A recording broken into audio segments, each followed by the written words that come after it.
Au beau, vous allez partir en courant jusqu'à la ligne de fond. La ligne n'est pas parfaite. On veut voir une seule ligne. Une seule ligne.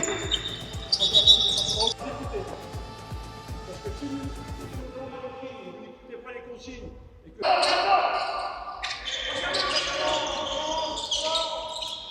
Shooter, aujourd'hui, vous faire une passe. Si on a qui vous êtes tous comme ça, en train d'attendre que la balle aboutit, c'est bon. Go!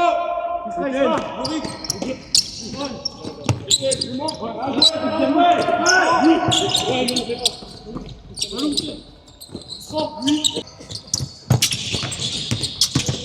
ah, bien passé, bon. Voilà, c'est bon. Pour l'avantage, tu vas chercher à côté de toi.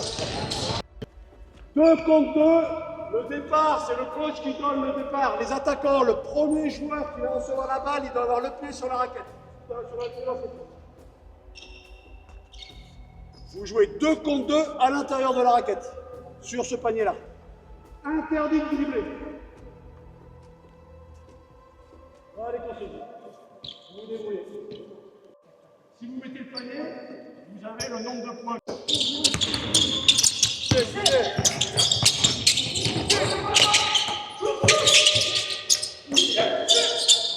qui se passe, tout le monde, vous allez créer les choses. Je peux revenir demander. Si la balle est là-bas, si la balle est là. Et je viens demander les ballons ici. Au bout des intérieurs qui prennent la balle ici, il faut des petits failles. Donc le travail qu'on a fait du 2 contre 2 là tout à l'heure, c'est ça.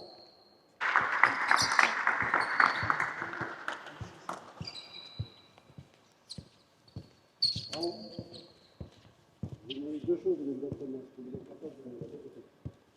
L'engagement physique et intensité. L'engagement pour une cause, pour l'équipe. Et Franchement, la séance pour moi, elle a été bien. C'était enrichissant. Ça m'a permis d'apprendre d'être avec des si grands joueurs qui ont fait une si grande carrière.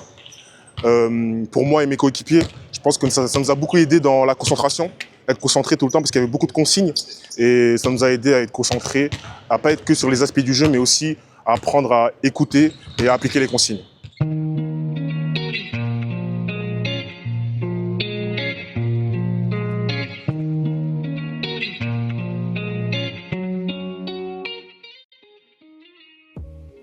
Moi, je dirais ma première Coupe de France cadet avec Chevet Basket. L'équipe de France, Jeux Olympiques de Sydney, donc médaille d'argent. Et puis après, oui, les titres en Euroleague, des titres de champion en Italie, il y a une ferveur qui est incroyable.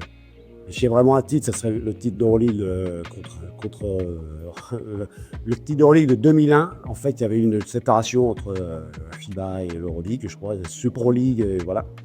Et ce titre-là, c'est la seule année où ce titre s'est joué sur des playoffs.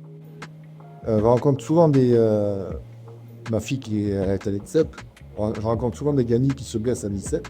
Et moi, le conseil que je leur donne à chaque fois que je les croise, même si ils ne me connaissent pas comme vous ne me connaissez pas, le conseil que je leur donne, c'est étape par étape. Ne te vois pas déjà en train de regarder, en train de jouer au basket.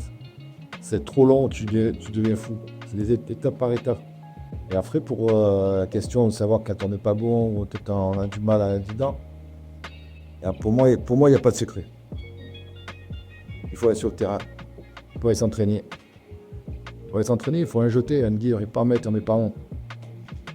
Il faut jeter. Il n'y a que ça qui peut, en tout cas moi, ce que je pense, il n'y a que ça qui peut te remettre la tête hors de l'eau.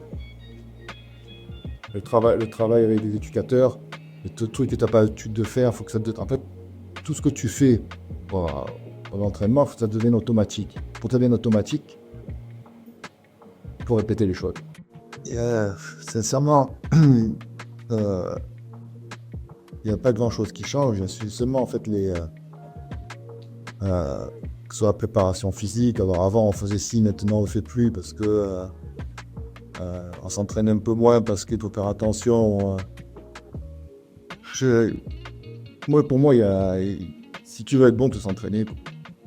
Il faut être bon, tu veux s'entraîner, il faut t'entraîner. Après, nous à l'époque, alors c'est peut-être qu'on avait peut-être un peu moins de qualité physique que ce qu'on peut avoir maintenant. Là, on jouait plus avec la tête. Il n'y a pas vraiment de différence. Il faut juste avoir des bons éducateurs qui vous apprennent à comprendre le basket. Parce que le basket, c'est un jeu intelligent. Voilà, d'être content sur un terrain. Surtout, sur l'entraînement, ça c'était plutôt bien. Le début de l'entraînement, je vous ai dit, mais montrer que vous êtes heureux d'être sur un terrain, quoi. Et c'est un moteur extrêmement important de prendre du plaisir. Prendre du plaisir. Si vous n'avez pas de plaisir dans ce que vous faites, si vous n'aimez pas ce que vous faites, c'est extrêmement difficile de progresser. Et je pense que parfois, moi, je vois des équipes, mais même vous, un centre de formation ou plus bas, et qui font la gueule. Pas heureux.